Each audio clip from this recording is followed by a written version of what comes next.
I'm Pam, and I would like to welcome you to the Live Authentically show. My team and I help other people step into their authentic realities, and we do this a number of different ways through this show. We also have a Facebook group of like-minded people committed to spiritual growth and transformation, and you can find us at liveauthentically.today/FB. I also have my debut book out there, SOAR, SOAR, and it's an experiential spiritual journey through a transformative event in my life and shows how I partnered with the universe to get to a place that I describe as soaring. And I believe that anyone can do this in their life, regardless of what your reality is, regardless of what you're struggling with right now. I believe that with an open mind and an open heart, you too can create a life that you love. So we have a super exciting show planned today. We have Paul Zonneveld. Hey, Paul, how are you? Hey, Pamela, I'm very good. Thank you. Yeah, and you? Good to hear. I'm doing well, thank you. It's Friday, sun is shining. So it's hmm a day. So It's yeah. Friday here as well, but the storm is racing. So, but yeah, all the rest is good, and I'm excited to be here with you. So I'm curious to where we're gonna go. Yeah, we shall see. So we'll see where our conversation takes us. So Paul is actually joining us from Amsterdam, which is super cool. I've been there one time, probably about 25 years ago. So super cool city. Would love to go back someday. So Mhm. super cool to have this international flair this episode. And Paul is an executive coach and a transformational leadership consultant. So he's going to tell us about all of the amazing work in the world that he's doing and his journey, how he got here. But first, the question that we start off the show every time with is, how do you live authentically every day? That's such a beautiful question, and that really intrigued me watching some of the other episodes in your show.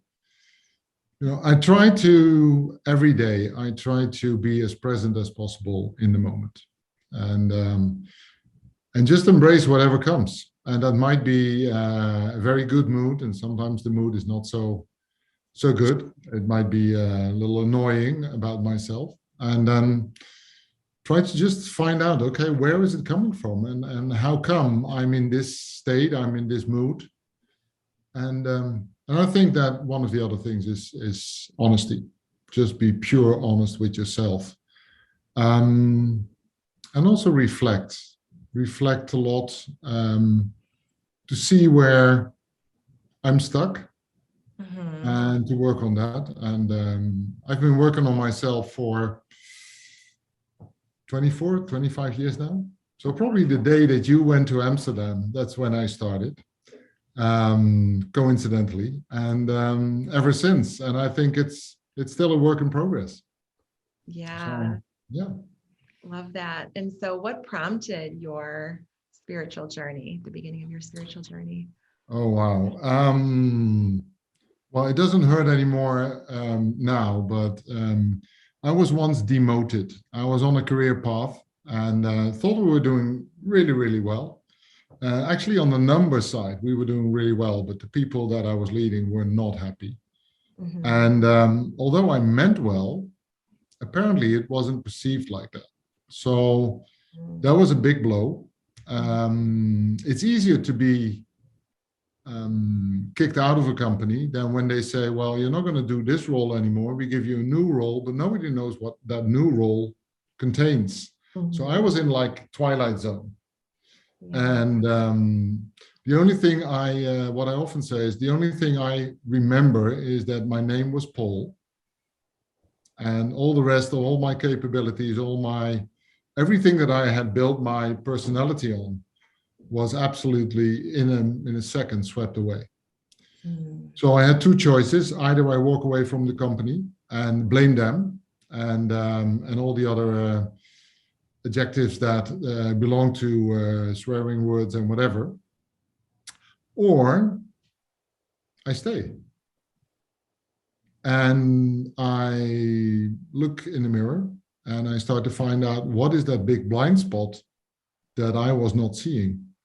And I think that really started, eventually, that started my whole journey. And in the beginning, it wasn't spiritually, it was more finding out what is it that I don't see. And then I started to dig deeper and deeper and finding out that there was some fear behind it. And the more I started to clean up my inside, as I call it, the more it became a spiritual journey. Yeah. I love that. Yeah. It So, really is an inside job. I mean, it isn't it always. It's easy to blame, shame, point the finger, etc. Right? It's always somebody else's fault. But the real work happens when we look inside and we do the work from the inside out. And it is really the only pathway to long-lasting, long-standing fulfillment, happiness, etc. So I'd love to hear a little bit more about your journey. So, since you had that the rug pulled out from under you, you started that awakening process. Tell me a little bit about your journey that led you up to today. Well, the first realization was when I was still in that contemplation phase of what am I going to do? I heard a thought in my mind saying, well, your dad, he warned you because this kind of company is really tough and they don't like people. And as I listened to that voice, I was like, what's happening? And then I quickly looked back at what I'd done so far in my career. And actually, I saw that I was walking the same path as my father did. And that was the biggest realization when I thought, okay, so if I want to really live my own life, I first of all have to do something different than what he did in his life in this moment. He had worked for a similar company and he'd left with a vengeance and with a fight. So I thought, well, the only thing I can do is not leave because I'll do the same. So that's how I stayed. And that was one of the realizations that how your past and your family history can live on in yourself. So I started to dig into that a little bit. So looking into family systems and how they work and how love and loyalty and family systems can drive you to do things subconsciously. That is being fueled by that love and loyalty that you don't even realize. So, some people say, I don't want to be like my mom or I don't want to be like my dad. And actually, when they become a parent, they start to do similar things, sometimes even exactly the same, without them initially wanting it to do it like that. Right. So I started to dive into that. I did neurolinguistic programming. And I really enjoyed that because it gave me a toolbox. It gave me a toolbox to really keep working on myself and to start understanding how I communicated, not only on the outside, but also how I communicated on my inside, setting me up for failure, but also setting me up for success. So that was a beautiful start, and that gave me a lot of tools. And then later, when I started to dive deeper and deeper into family systems, started to develop how does that apply to organizational systems, started doing trauma training and starting to really dive deeper and carving out deeper layers and finding shadows and looking the shadows in the eyes. And one of my teachers who was the teacher in this trauma training taught me so much. And so I was like my current spiritual teacher calls it, cleaning my vessel. And with the aim to become the cleanest vessel possible, so that everything I do is in direct connection with the universe, and hardly colored by me, a little bit, because when you are living according and in connection with the universe and the downloads that you get as a human being, I feel you have a task to manifest that and let that come through you and help other people with that, if that is what your task is. Right. And so I'm still cleaning, little sponge here and a little Kleenex there, and yeah. So that has been the path over the last 20, 25 years. And I think the last thing is that the biggest shifts are still coming, but the biggest shifts now are coming when I teach others. I don't know Oh, if you have the same, but when I teach others and I try to explain certain things that can help them, mhm. I just drop into deeper and deeper insight. Yeah. So that's yeah. So that's a little bit how I look at it, and what I've done, and yeah, and trying to. I call it healing the past. So I have a bright future, not a future that is repeating the past. Yeah, I love that.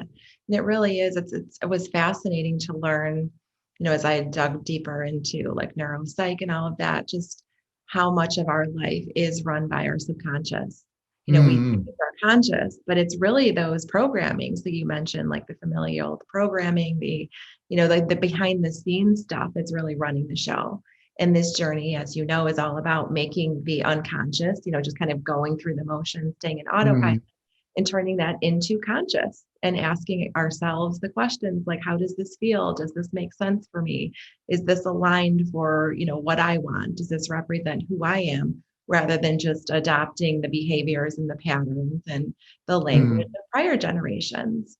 Um, and so, what are some of your daily practices that promote you staying connected with you and who you are and really in touch with your authentic self and therefore tapped into the benevolence and the powers of the universe? Mm. I have a regular journaling practice that I do at the end of the day, and sometimes even in the morning. Or if it just hits me and I have an insight about what happened over the last couple of days and how that has been informative for today. Mm-hmm. I have a regular meditation practice, and that could be guided meditations, that could be stillness meditation. I have a practice doing deep breathing Mm-hmm. to, well, to cleanse, but also to really get as deep as possible inside my own body. What else do I do? I read regularly. I read various books, always a couple of at the same time. I don't know why that is, but at least three at the same time. Currently reading Braiding Sweetgrass. It's not a it is, well, you could say it's a spiritual book because it's informed by Native American teachings, but it's also informed by academics. Mm-hmm. And it's just gorgeous poetic stories that kind of like weave everything together, and that really inspires me. So I'm looking at, and that's another thing I do, contemplate about what is the larger picture that we are living in. Mm-hmm. What is the larger meaning of the little things that are happening throughout the day? And what are asking myself regularly, what are the messages in the little things that happen, and especially the things that that affect you, the things that sometimes it's just a word, and when you're present, you hear a different tonality in that word. So I collect those words as if I catch them out of in the air and then collect them and then see how they meet up into a message. Mm-hmm. And sometimes the message is clear, and sometimes, very often though, the message is in hindsight very clear, not going forward. Sure. So in trying to stay as present in the moment, both with my body, like sensing, Mm-hmm. and that's why I do the breathing and meditation to sensitize my body all the time, so I can notice what's happening, not only consciously, say, through the brain, but through the heart and through the gut and through my whole being. Mm-hmm. Yeah, and I have one thing that I do is I have a music instrument, and it's not a very sophisticated music instrument. It's called a hang. I don't know if you know that. It's like this half bowl with No. some dents in it. Okay. And when I meditate, I just hit one tone. Mm-hmm. And I check what is the tone that I want to meditate on. And that helps me to meditate at different frequencies, which widens my receptivity for whatever signals Mm-hmm. and whatever impressions. So it's a lot of internal practices, Mm-hmm. and then whenever possible, when there is no storm like now, walking in nature. Yeah. It's so nurturing. It's so Yeah, beautiful. Yeah. I agree. Yeah, that's one of my favorite things to do. You Mm. mentioned the term the bigger picture, and I'm curious to hear what is your interpretation of the bigger picture? Why do you think we're here on this earth? Let's go into the spiritual and mystical. Um, the bigger picture, I think it has many names. It's called the universe. It's called the divine. It's called the source. It's called. I have belief or sense that there is something much larger, and there are larger forces than what we think that we can hold or that we can directly individually influence. Mm-hmm. So yeah, life is partly to be designed by us, but Mm-hmm. partly is also very much inspired. And what I notice is the cleaner I become, the cleaner I become as a vessel, the more information comes to me. And that's what I call, that's coming from the bigger picture. And that means that what I love about first people's call it philosophy of life, that we are connected with everything and everything is connected, which Yeah. also informs my systemic intelligence practice. Mm-hmm. Everything is connected, that to respect that, but also to communicate with that. So how do you communicate with currently with the wind? In other words, how do you let yourself be influenced by the storm, Mm-hmm. not through fear necessarily, but how does that clean up maybe your feelings, or how does it make more manifest Mm-hmm. that you currently are in a stormy phase, and not just say, oh, it's storming outside and inside I have a nice atmosphere, but being with whatever happens. That's for me also the bigger picture. So Mm-hmm. it's looking at, in my work as an executive coach and leadership facilitator, companies very often ask me when they have a problem, and what they describe to me is only the symptoms. I take that as the symptoms of something deeper that is happening, a pattern or an old trauma, that is still in that organization. So Mm-hmm. I'm always looking at what is this one thing that's happening? What is that an example of? If we extract that, if we expand that, if we look at the larger size of that.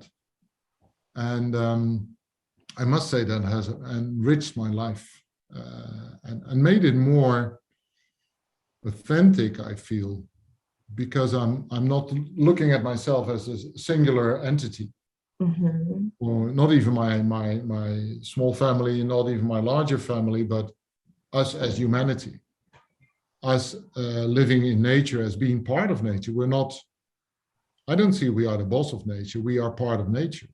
Mm-hmm. And that becomes very clear if we are screwing up nature at the moment, that affects us.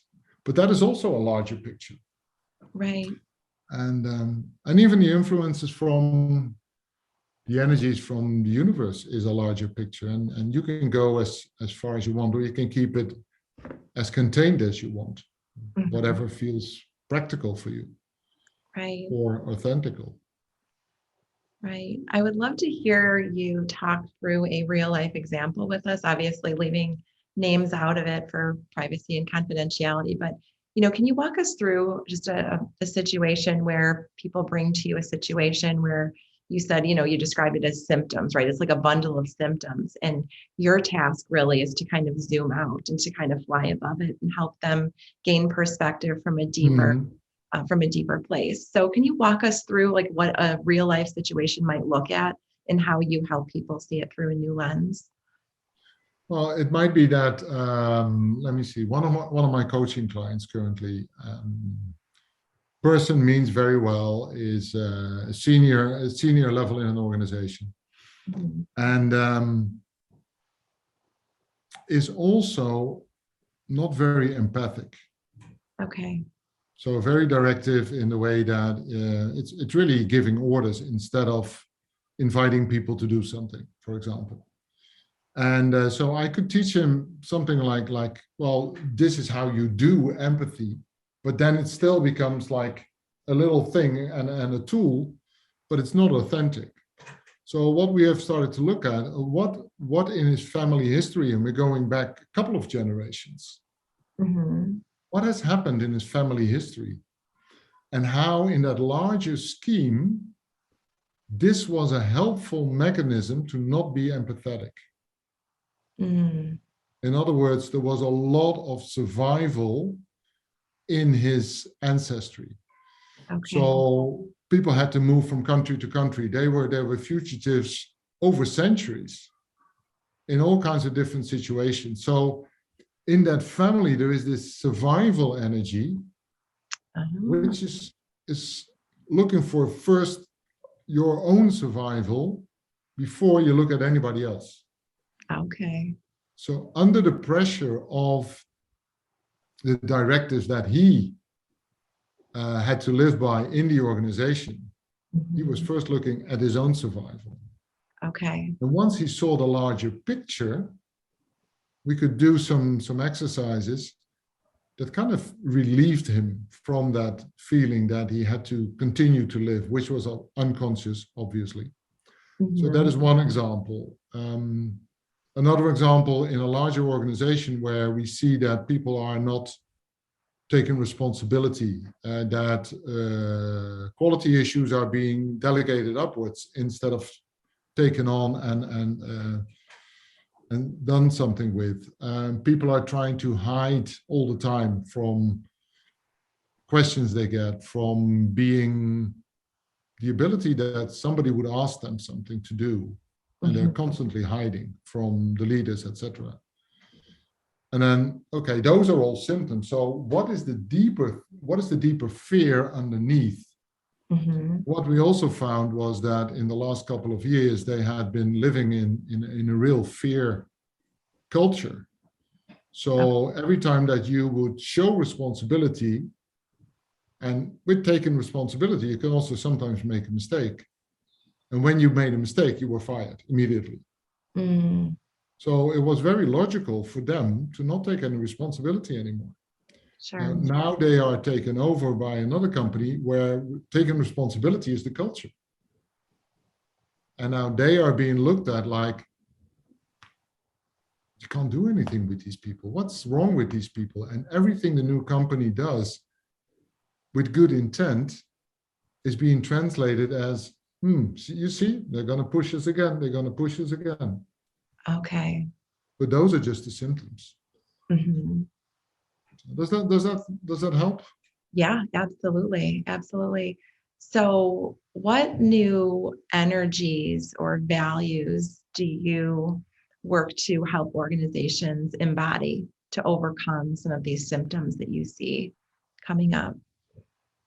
Let me maybe I can answer that best, because the values are company specific.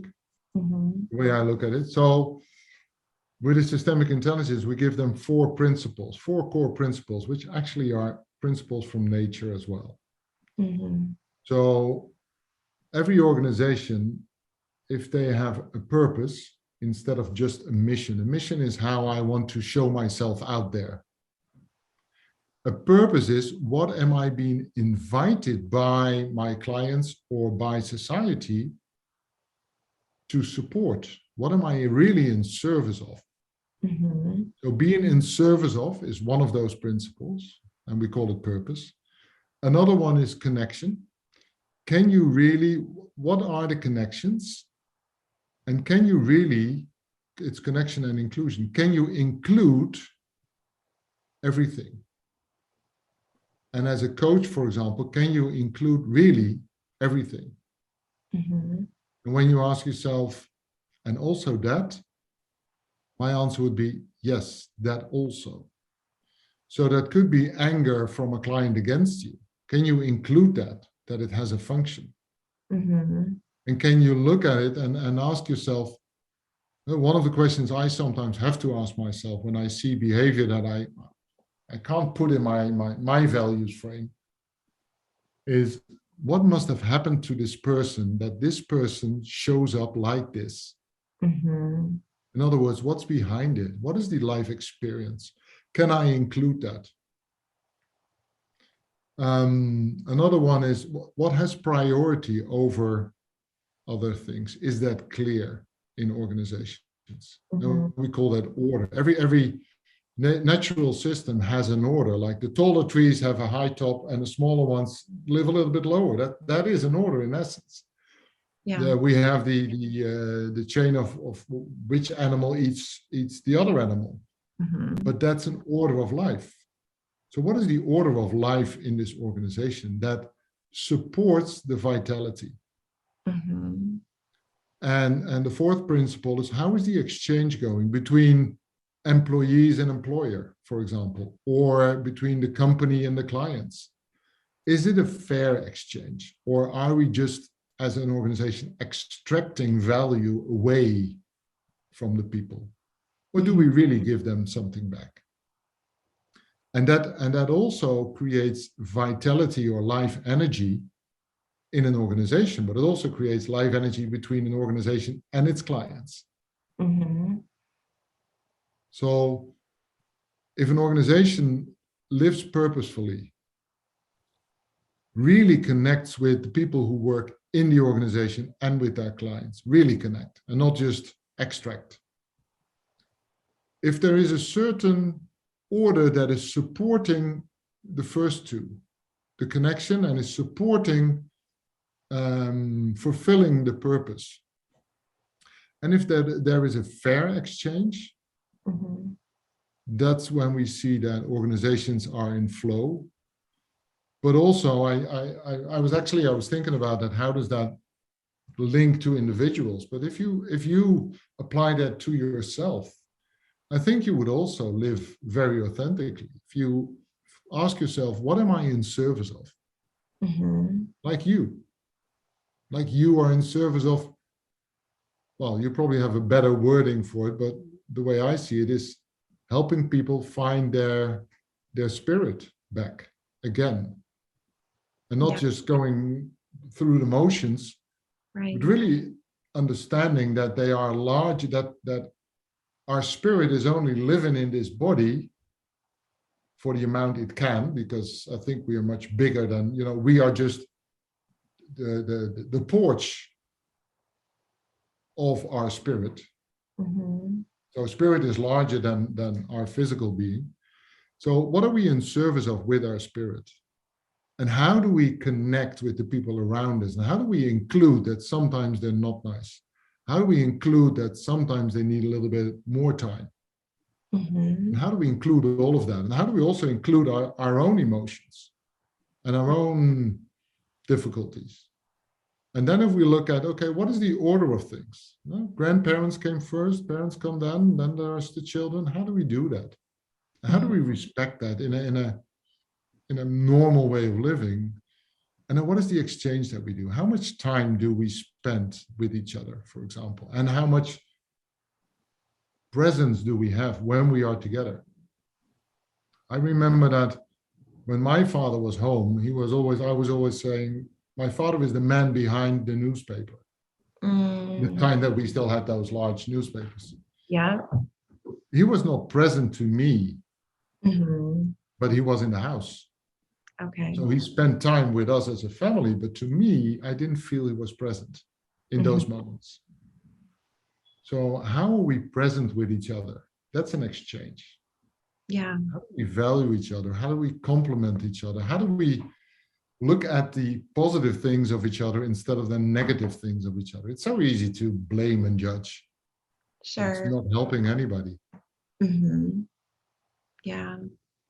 And I love So, just listening to you talk how, everything that you do, like your whole life's work is soul based, and how you mm, weave in those soul based virtues and energies such as empathy and compassion and kindness and truth and connection, all of those soul-based energies. And that is really, that is the answer. I mean, that is why I'm doing the work that I'm doing. You're doing the work that you're doing. mm, And when we approach life from the soul and let our soul lead the way and intentionally ask ourselves those growth-based questions, those questions that allow us to become curious about other people's experiences rather than, like you said, blaming, etc., mm, we all win. That's when we yeah, grow and are fulfilled as individuals, as organizations, and humanity benefits in a huge way as well.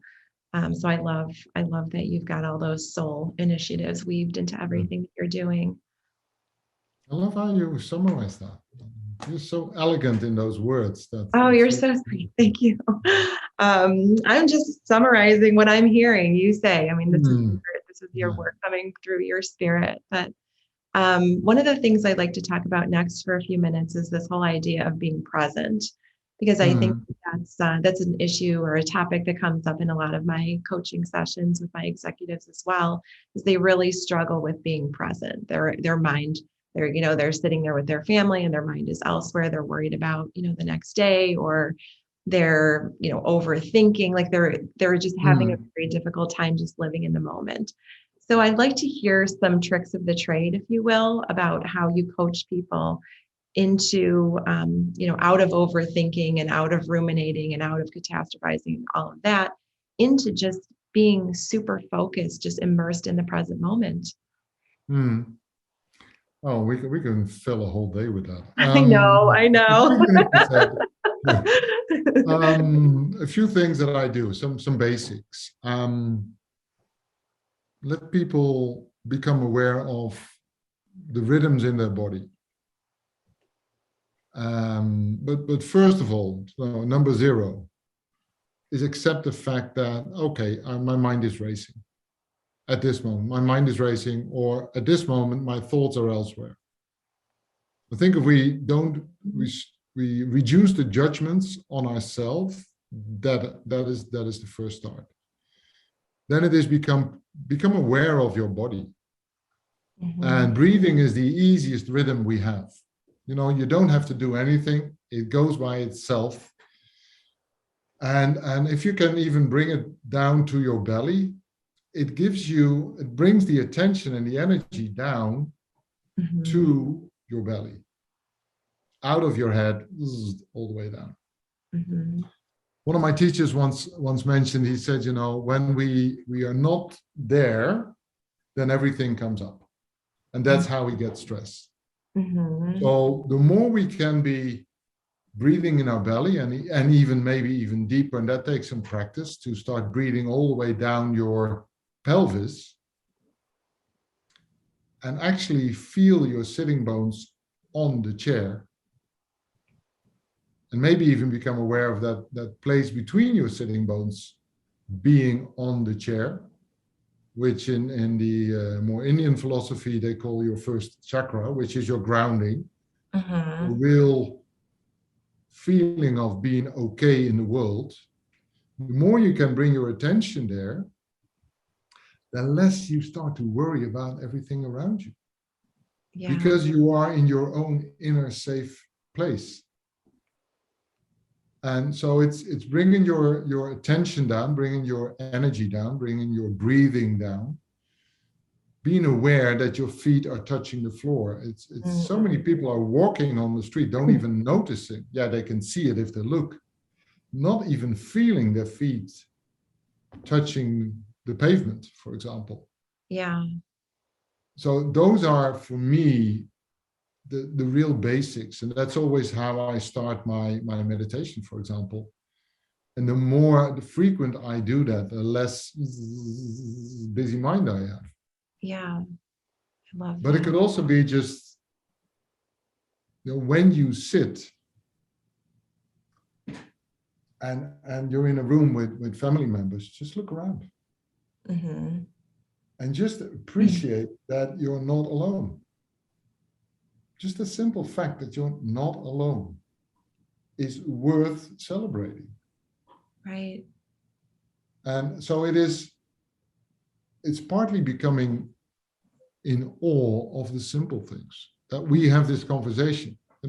Right. We've never met in real life. Right. And because everything is connected, we got connected. What a miracle. And just seeing that as a miracle, life is full of miracles if you want to see it. Mm-hmm. And then breathe it in and say, wow, another miracle today. Right. So the fact that we have the storm outside, how a storm is being created is a miracle. Mm-hmm. We have all these theories about it, but in essence, it is air moving super fast. Mm-hmm. Air doesn't have, well, as far as I know, consciousness and choosing, now I'm going to run. Right. And now I become a storm. But it's just a miracle. And then later it subsides and then it's gone. Oh, wow. And we're still alive. Mm-hmm. So Yeah. becoming still about those simple things, those little moments. Mm-hmm. I think that is what also helps to be more present. Yeah, I would agree. When you really train your mind to look at the world through the lens of appreciation, Yeah. everything becomes fascinating, right? Yeah. Like literally everything becomes fascinating. It's almost like you can't unsee it through the lens of fascination, right? You just, everything you see is like, oh my gosh, like just, I don't just jump on a Zoom call. Like I always just think about like the technology behind it and the efforts on the parts of so many people, thousands upon thousands of people, like to make that moment possible, right? From the technology, which I don't understand, like the inner workings of my computer to, how it connects to Wi-Fi, all of that, it blows my mind. And it really does, like it really, that does help people live in the present moment. They realize that every single moment is a miracle. So Yeah. love that, sharing that. Yeah, and as you're speaking, I'm just enjoying also what you're saying, but I'm also enjoying the background with all the colors and the Thank you. objects. So Thank you. there's so much niceness to witness if you put your eye to it. Yeah. Just it's about raising awareness, right? That's really the first step. Really awareness and just taking it in and quieting the noise and the distractions. And one of the places I learned to be mindful and be present and quiet my mind was like middle of the night, because I used to struggle with not being able to sleep, sleep problems, waking up in the middle of the night. And I know a lot of my execs deal with that too. And that is like, I think one of the best places to learn mindfulness and being present is when you're laying in your bed in the middle of the night, you can't sleep, it's dark, there's nothing else around. Train your mind to like feel like the warmth of your bed and the texture of the sheets, right? And the maybe if there's a breeze in the air, things like that. And the more you do that, the more it becomes natural. And then you can take it into life, right? I mean, outside of the dark quietness of your bedroom and then you can manage it a little bit better in the face of distractions. That's Exactly. really the true test is like, can we still apply the mindfulness, the mental toughness, the acute focus, etc., in the face of all this chaos and distraction that we have around us every single day. That's where people really step into their true powers and they train their mind to live in an unconditional way, right? They can choose peace, choose truth, and choose connection, and choose so many of these other virtues that you weave into your work so beautifully, regardless of what's going on around them.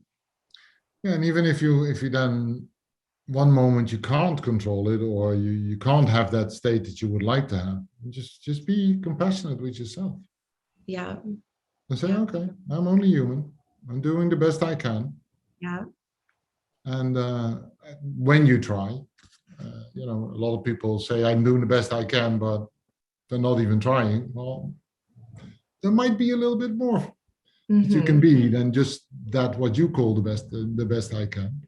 Yeah. But yeah, in general, people are beautiful, beautiful beings. And it's just, why pound yourself on the head all the time Right. when you can be beautiful Right. and you can see the beauty in yourself? Yeah. And it's not soft stuff, it's I'm working with CEOs, and next week we're going to work with a group of CEOs that came from all over the world.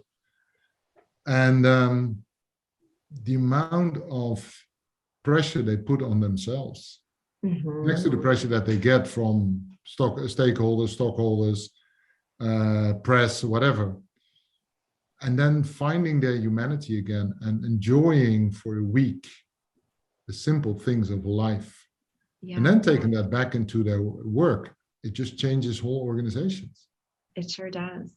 And Yeah. it's so powerful. There is a real business reason for all of this. It's not just fancy woo-ha. It's no, it's tremendous. It's in my mind, if we would all do this, all this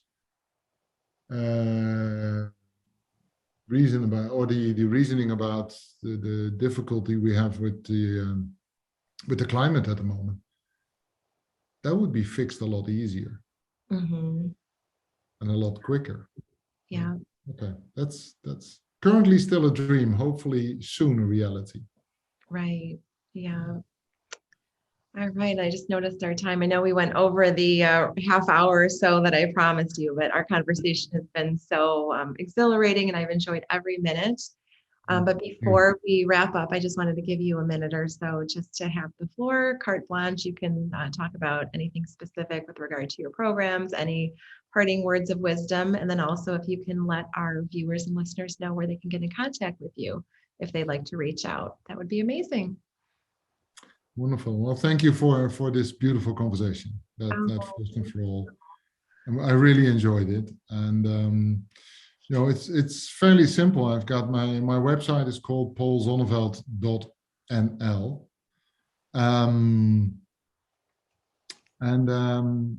There is one thing that I want to share, that it is happening near Amsterdam on the 21st and the 22nd of April. I'm 20 years working as an independent executive coach. And I'm celebrating that with some of my mentors, some of my teachers. And we're inviting everybody who wants to join. It's in English. It's going to be in English. It's going to be only live. It's not virtual yet. We're inviting everybody to come and join us. And my mentors are gonna share some of the things that they taught me. We're going to look at all kinds of things, and it's going to be an experience. So it's not going to be a dog and horse and pony show where we present and you sit back and listen. No, everybody's going to be very interactive. And so anybody who listens to this and wants to get more information, then just send me a note on info@paulzonneveld.nl. Amazing. That's it. Amazing. Well, excuse me. Thank you so much for being here. I've so enjoyed our conversation. And I look forward to staying in touch. And to all of our viewers and listeners, I appreciate you. As you know by now, I believe the time is a choice, and I'm grateful that you've carved time out of your day to be here to listen to everything that Paul has had to share with us. Thank you, everyone, and have a great day.